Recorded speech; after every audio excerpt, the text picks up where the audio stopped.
పల్నాడు జిల్లాలో భారీ అగ్ని ప్రమాదం జరిగింది. బయో డీజిల్ బంకులో డీజిల్ ట్యాంక్ ఒక్కసారిగా పేలినట్లుగా తెలుస్తోంది. ఈ ప్రమాదంలో ఒకరు ప్రాణాలు కోల్పోయారు, మరొకరి పరిస్థితి విషమంగా ఉంది. అక్కడ మంటలు భారీగా ఎగిసిపడుతున్నట్లుగా తెలుస్తోంది. ఫైర్ ఇంజిన్లతో సిబ్బంది మంటలు ఆర్పే ప్రయత్నం చేస్తున్నారు. రెంటచింతల మండలం పాలువాయి జంక్షన్లో ఈ ఘటన చోటు చేసుకుంది.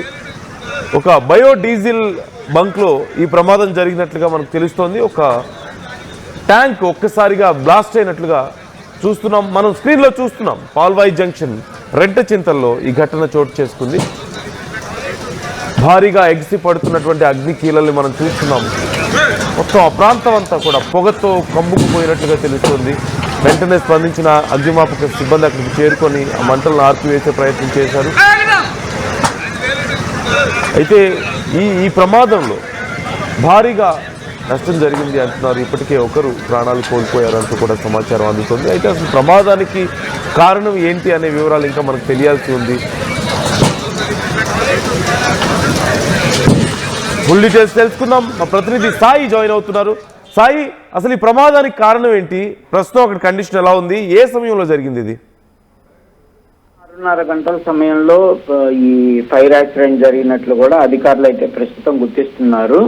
గత 20 రోజులుగా కూడా పల్నాడు జిల్లా రెంటచింతల మండలంలో ఉన్నటువంటి ఈ బయోడీజిల్ కి సంబంధించినటువంటి బంకుని 20 రోజులుగా వాడకుండా ఉంచారు. ఆ తర్వాత ఈ రోజు ఉదయం సమయంలో డీజిల్ రావడంతో దానిని బంకులు ఫిల్ చేస్తున్నటువంటి సమయంలో ఒక్కసారిగా కరెంటు ఆన్ చేశారనే విధంగా తెలుస్తుంది. దాంతో షార్ట్ సర్క్యూట్ అవ్వడంతో ఒకసారిగా మంటలు రేగినట్లు కూడా అక్కడ స్థానికంగా ఎవరైతే ఈ ప్రమాదాన్ని చూసిన వాళ్ళు కూడా చెప్పినట్లు అధికారులు చెప్తున్నారు. అయితే ఆ అంచనా అధికారులు కూడా ఇదే అంచనా వేస్తున్నటువంటి పరిస్థితులు కనిపిస్తున్నాయి. దీంతో ఒక్కసారిగా మంటలు రేగటంతో ఈ ఎవరైతే పనిచేయడానికి వెళ్ళినటువంటి ఇద్దరు వ్యక్తుల్లో రషీద్ అనేటటువంటి వ్యక్తి ఆ మంటల్లోనే చిక్కుకొని చనిపోవడం జరిగింది. మరో వ్యక్తి తీవ్ర గాయాలై రోడ్డు మీద పడిపోవడంతో అతన్ని వెంటనే దగ్గరలో ఉన్నటువంటి ప్రభుత్వ ఆసుపత్రులకు కూడా తరలించడం జరిగింది. అయితే ఈ బంకు నిర్వహణ అనేది కూడా అనాథరైజ్డ్ గా జరుగుతుంది అనే విధంగా కూడా అధికారులు అయితే చెప్తున్నారు. పూర్తి స్థాయిలో అయితే దీని పర్మిషన్ కి సంబంధించినటువంటి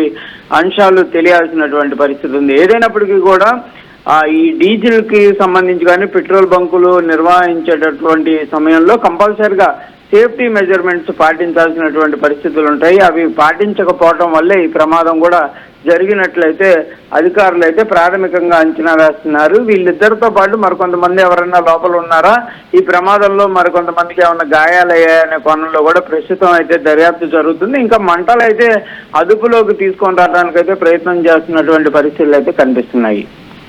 ఓనర్స్ ఎవరు అనే డీటెయిల్స్ ఏమైనా తెలుస్తున్నాయా? అంటే ప్రాపర్ పర్మిషన్స్ ఉన్నాయా లేదా అనే విషయంలో కూడా డౌట్ వస్తుంది కదా. ఓనర్స్ ఎవరు, వాళ్ళు దీనికి సంబంధించి ఏదైనా రెస్పాండ్ అయ్యారా? ప్రస్తుతం అయితే బంకుకు సంబంధించినటువంటి యాజమాన్యం ఎవరు కూడా బయటకు వచ్చినటువంటి పరిస్థితి లేదు. అధికారులే ప్రస్తుతం ఈ గాయపడినటువంటి వ్యక్తితో పాటు మరికొంతమంది స్థానికులను కూడా విచారిస్తున్నారు. ఎన్ని రోజులుగా ఇక్కడ ఈ బంకు నిర్వహణ జరుగుతుంది, ఎవరు నిర్వహిస్తున్నారనే కోణంలో అయితే దర్యాప్తు చేస్తున్నారు. కానీ ఓనర్లు ఎవరు, ఏ ప్రాంతానికి చెందిన వాళ్ళు అనేది ఇంకా తెలియదు. కాకపోతే అసలు 20 రోజులుగా ఎందుకు ఖాళీగా ఉంచారు అనే దానికి సంబంధించి కూడా తెలియాల్సినటువంటి పరిస్థితి ఉంది. అంటే బయోడీజిల్ అనేది రాకపోవడం వల్ల ఉంచారా, లేకపోతే అధికారులకు సంబంధించి తనిఖీలు జరుగుతున్నటువంటి నేపథ్యంలో మూసివేయడం జరిగిందా అనేది కూడా తెలియాలంటున్నారు. ఏదైనప్పటికీ కూడా ఇదంతా కూడా అనాథరైజ్డ్ గా ఇక్కడ అధికారులు దృష్టి పెట్టకపోవటం, వాళ్ళు సేఫ్టీ మెజర్మెంట్స్ పాటించకపోవడంతోనే ఈ ప్రమాదం జరిగినట్లయితే క్లియర్ గా అర్థమవుతుంది.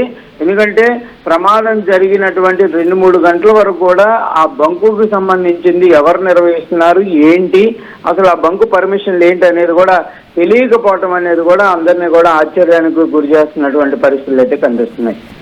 రైట్.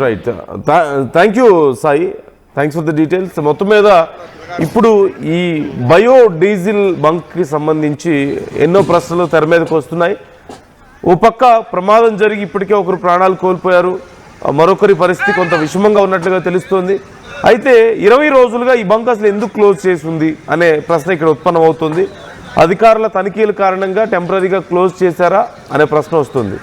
అయితే అసలు ఈ బంక్కి పర్మిషనే లేదు అంటున్నారు. మనం స్క్రీన్లో చూస్తున్నాం. ఒక ప్రాపర్ మెయింటెనెన్స్ కానీ అక్కడ ఏ విధమైనటువంటి సేఫ్టీ ప్రికాషన్స్ కానీ కనిపించడం లేదు. అలాగే బంకుని ఆనుకొని ఎవరు జనావాసాలు ఉండడానికి అవకాశం ఉండదు ఖచ్చితంగా, ఫ్లేమబుల్ కాబట్టి. సో కానీ అక్కడ పక్కనే మనకు కనిపిస్తూ ఉన్నాయి చిన్న చిన్న కట్టడాలు మనకు కనిపిస్తూనే ఉన్నాయి. అసలు ఒక బంకు నిర్వహించేటువంటి విధానంలో ఎక్కడ ఇది కనిపించడం లేదు, ఏదో ఒక స్టోరేజ్ లాగా కనిపిస్తుంది. సో మరి దీనికి అసలు పర్మిషన్ ఎవరు ఇచ్చారు, అసలు పర్మిషన్ ఉందా లేదా, యజమానులు ఎవరు అనేది కూడా ఇంకా తెలియాల్సి ఉంది. ఖచ్చితంగా ఇల్లీగల్గా నిర్వహిస్తున్నటువంటి బంక్గా తెలుస్తోంది. వీలైనంత త్వరగా ఈ అంశానికి సంబంధించి విచారణ జరిపి కఠిన చర్యలు తీసుకుంటా ఉంటే అధికారులు చెప్తున్నారు. మరోవైపు ఈ ఘటన జరిగిన కనీసం 2-3 గంటల వరకు కూడా ప్రాపర్ ఇన్ఫర్మేషన్ ఎవరికి తెలియదు, పోలీసులకు కూడా అక్కడ ఇన్ఫర్మేషన్ తెలియదు అంటున్నారు. సో దీనికి సంబంధించి కూడా ఇప్పుడు విచారణ జరుగుతుంది. ప్రస్తుతం మనం చూస్తున్నాం అక్కడ భారీగా ఎగిసిపడుతున్నటువంటి మంటలను ఆర్పివేసే ప్రయత్నం చేస్తున్నారు. అలాగే యాజమాన్యం తరపు నుంచి సహజంగా ఏదైనా ఒక ఘటన జరిగినప్పుడు అక్కడ పనిచేసే వాళ్ళు ఉంటారు, సేఫ్టీ ప్రికాషన్స్ తీసుకునే వాళ్ళు ఉంటారు, మెయింటైన్ చేయడానికి, లేదంటే యాజమాన్యం తరపున ఎవరో ఒకళ్ళు ఉంటారు. కానీ ఎవరూ లేరు అక్కడ. కేవలం అక్కడ స్థానికులు మాత్రమే వెంటనే రెస్పాండ్ అయ్యి అక్కడ ఏదో కొంత ప్రయత్నాలు చేసినట్లుగా తెలుస్తుంది. మరోవైపు ఫైర్ సిబ్బంది అక్కడికి చేరుకున్నప్పటికీ కూడా ఇంటెన్సిటీ తెలియకపోవడం, ఆ ప్రమాదం ఇంటెన్సిటీ ఏ స్థాయిలో ఉంది, మరి ఎన్ని ఫైర్ ఇంజిన్స్ కావాలి అనేది ఇమ్మీడియట్గా అధికారులకు కూడా ఎవరు చెప్పేవాళ్ళు లేకపోవడం, ఆ డీటెయిల్స్ ఇచ్చేవాళ్ళు, వాటి వల్ల కూడా కొంత లేట్ అయినట్లుగా తెలుస్తుంది. ఆ మంటలను అదుపులోకి తీసుకురావడం చాలా కష్టపడాల్సిన పరిస్థితి అక్కడ అధికారులకు కూడా ఉన్నట్లుగా కనిపిస్తుంది. స్క్రీన్లో మీరు చూస్తున్నారు, స్థానికులు కూడా కొంతమంది అక్కడికి వచ్చారు, వాళ్ళు కూడా కొంత హెల్ప్ చేసే ప్రయత్నం చేస్తున్నారు. మరోవైపు పోలీసులు అక్కడికి చేరుకున్నారు, ఫైర్ సిబ్బంది అక్కడికి చేరుకున్నారు. భారీగా ఎగిసిపడుతున్నటువంటి మంటలు మీరు చూస్తున్నారు. And there is no proper construction, at least మనకి కనిపిస్తుంది. ఒక పెట్రోల్ బంక్ కానీ లేదంటే ఒక బయోడీజిల్ బంక్ అయినా సరే బేసిక్ మెయింటెనెన్స్ అనేది ఉంటుంది కదా, కానీ అక్కడ మనకి కనీసం మెయింటెనెన్స్ కనిపించడం లేదు. కేవలం ఏవో కొన్ని ఒక షెడ్యూల్ లాంటివి వేసేసి అక్కడ నిర్వహిస్తున్నటువంటి పరిస్థితి కనిపిస్తుంది. అంటే ఇది ఇల్లీగల్గా నిర్వహిస్తున్నారనే ప్రశ్న వస్తుంది. ఓనర్స్ కూడా ఎవరు రాలేదు. మరోవైపు 20 days నుంచి క్లోజ్ అయి ఉన్నట్లుగా తెలుస్తుంది. ఎన్నో ప్రశ్నలు. ఈ అంశానికి సంబంధించి ఆర్టీవీ మరింత సమాచారాన్ని తెలుసుకునే ప్రయత్నం చేస్తుంది, మీకు ఎప్పటికప్పుడు అప్డేట్స్ అందిస్తూ ఉంటుంది.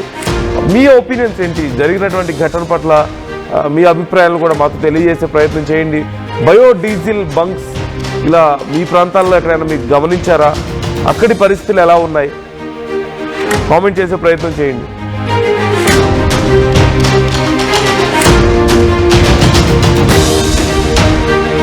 చరిత్ర సృష్టించినోడు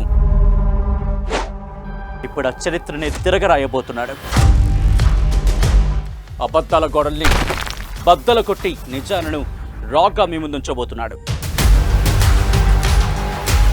నిజమైన వార్తల కోసం వెంటనే డౌన్లోడ్ చేసుకోండి రా యాప్ని.